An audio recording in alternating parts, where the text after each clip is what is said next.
Coming up on Mountain News at 5:30, Kentucky legislators have 30 days left in this session. They plan to use some of that time debating if black gold could be the new state rock. And Republican presidential hopeful Nikki Haley is fine-tuning her message with a little less than 2 weeks to go until the South Carolina primary. And we are dry in the short term, but that next rain chance is not far away. Those details coming up as Mountain News at 5:30 starts now. Dedicated to Southern and Eastern Kentucky, this is WYMT Mountain News at 5:30. Good evening, I'm Steve Hensley. We begin tonight with some breaking news out of Whitley County. We understand 2 people are dead after a crash near the Bee Creek area this morning. Officials with the Whitley County Sheriff's Office say a child in the back seat of one of the cars died. A woman in the other car was flown to a hospital, but she also later died. At least 2 other people were injured in that crash. No names have been released yet. Now, WYMT did receive a statement from Corbin Independent Schools earlier this afternoon saying, quote, Corbin Independent Schools regret to share that there was a non-school-related car accident early this morning involving one of our students. Sadly, it is our understanding that the student has passed.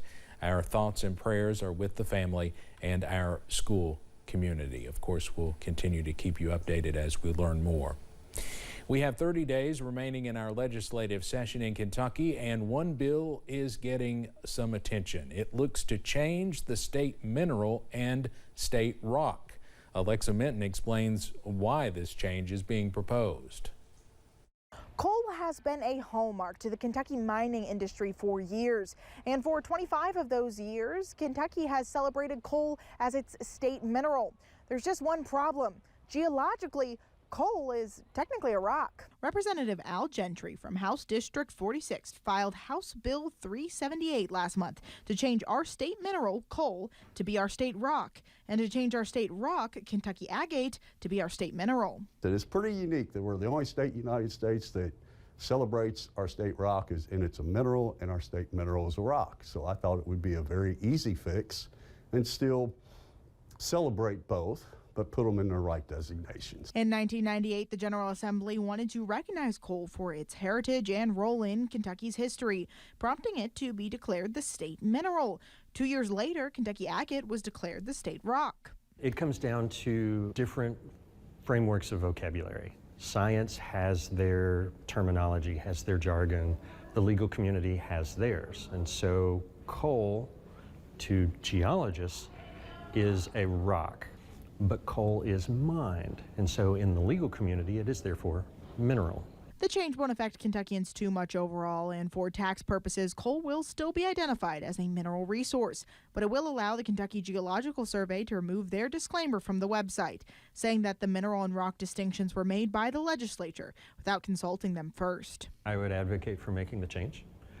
Just for the consistency of language, for educational purposes, for scientific purposes. It's such an easy bill and an easy fix. It avoids a lot of long-time embarrassment and jokes of the geologists and mineralogists in the state. In Frankfort, Alexa Minton, WKYT.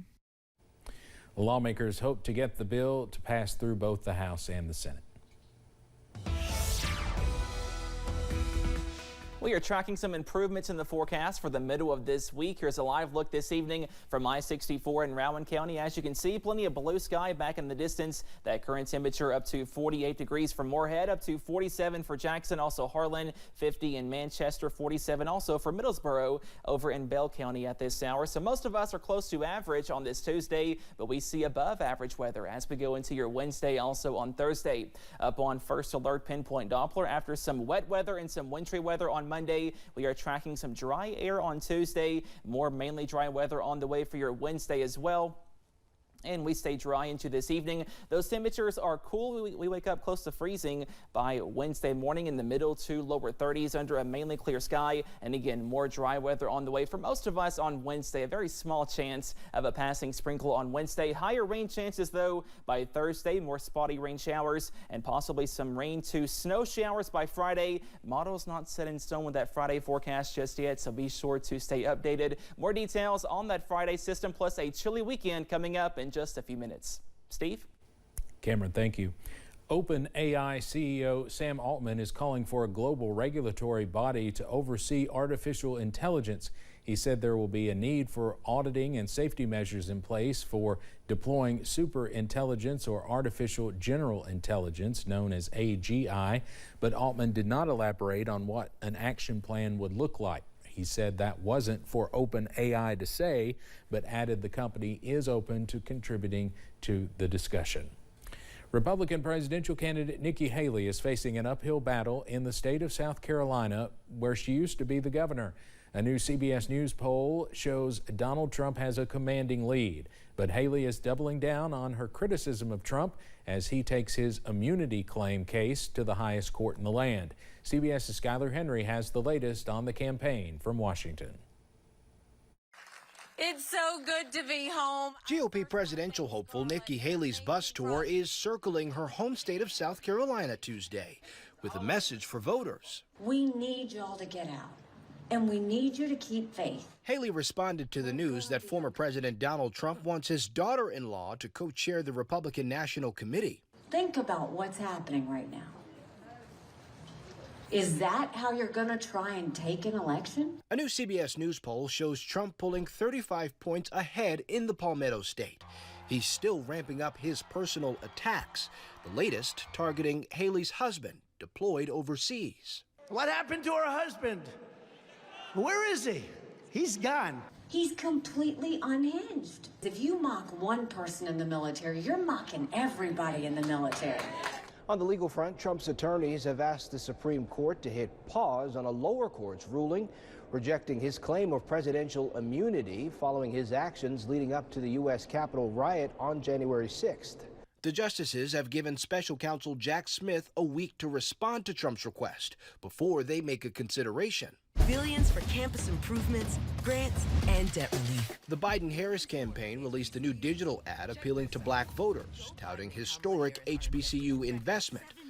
But comedian Jon Stewart zeroed in on some numbers neither Biden nor Trump can escape. They are the oldest people ever to run for president, breaking by only 4 years the record that they set. Polls have shown many Americans aren't interested in a 2020 rematch. Skylar Henry, CBS News, Washington. Trump returns to South Carolina for a rally Wednesday evening. A special election is underway in New York's 3rd Congressional District to fill the House seat left vacant by disgraced former Republican Congressman George Santos. Former Democratic Congressman Tom Suozzi, who previously held the seat for 6 years, is taking on Republican Mazi Pilip, an Ethiopian-born Israeli-American and local county legislator. Both are vying to replace Santos, who was expelled last year after being charged with fraud and conspiracy. I didn't get a chance to vote early, so I decided, well, it's only one block to walk, so why not? We need someone good. We don't need someone like Santos. Immigration and abortion rights are two key issues on the minds of voters in the swing district. The outcome is set to either shrink or bolster the narrow majority Republicans hold in the House. Former President Donald Trump is exerting his control over the Republican National Committee. As mentioned in that piece a little earlier, he endorsed North Carolina Republican Party Chairman Michael Whatley as the next RNC chair. Whatley would succeed Ronna McDaniel, who has faced pressure to step down. Two party advisors say she offered to leave the position following the South Carolina primary later this month. Today, the House is expected to re-vote on impeaching Homeland Security Secretary Alejandro Mayorkas. A similar vote failed last week, but Republicans believe they now have the necessary votes to get the effort over the finish line, with House Majority Leader Steve Scalise's expected return to Washington after receiving cancer treatments. If successful, Mayorkas would be the first cabinet official impeached since 1876. Ukrainian President Volodymyr Zelensky welcomed the U.S. Senate passing a $95.3 billion foreign aid package. That includes billions of dollars to support Ukraine and for security assistance for Israel, as well as humanitarian assistance for civilians in Gaza, the West Bank, and Ukraine, among other priorities. It's unclear whether House Speaker Mike Johnson would hold a vote on it, and many House Republicans are opposed to further aid to Ukraine. This is a decision that we have worked very hard for, a decision that has been awaited not only by us, but by many other nations, particularly in Europe. The world is awaiting for American leadership to remain steadfast and help protect lives and preserve freedom. White House Press Secretary Karine Jean-Pierre talked about the bill at the White House this morning. This bill will enable the Ukrainian people to defend themselves against Russia's ongoing brutal and unprovoked attacks. It will provide Israel with what it needs to protect its people against Hamas terrorists, and it will deliver life-saving humanitarian assistance for vulnerable people around the world, including innocent Palestinian civilians suffering in Gaza who have nothing to do with Hamas. So we'll wait and see if the House takes up this bill. Well, House Republicans say the Biden administration is to blame for the 78,000 war allies left behind after American troops evacuated Afghanistan in 2021. Some soldiers who fought side by side with American troops are pleading for lawmakers to hold up their end of the bargain by bringing those soldiers to safety. WYMT Washington correspondent Ashanti Ford met with an Afghani ally who said those left behind are still being hunted by the Taliban. America went to war with al-Qaeda for 20 years after the 9/11 attacks. In that time, American soldiers, they built a rapport, they built relationships with Afghani natives that later became allies in the war. But the thing is, some folks say that when those American troops evacuated Kabul, they left behind intel that then exposed who those Afghani natives were, exposed those allies, who I'm told are still running from the Taliban.